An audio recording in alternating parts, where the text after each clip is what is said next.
দেখেন কি সুন্দর নদীর চর। এই নদীর চরে এই ক্ষীরার চাষ হয়েছে। পাশেই হচ্ছে তরমুজের ক্ষেত, ওখানে তরমুজ চাষ হয়েছে। আর এই পাশে হচ্ছে নদী। নদী অনেক সুন্দর, কুয়াশার জন্য নদী ঘোলা ঘোলা দেখা যাচ্ছে। আর এইদিকে হচ্ছে অবদা। এখানে একটা ছোট ঘর হয়েছে, এখানে যারা তরমুজ এবং ক্ষীরা চাষ করে তারা এই ঘরে থাকে। আর এই পাশে কিছু বাড়ি ঘর আছে। এই হলো তরমুজ ক্ষেত।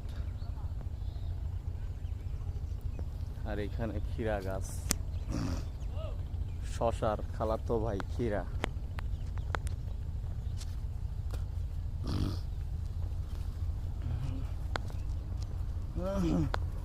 ঘরটা অনেক সুন্দর,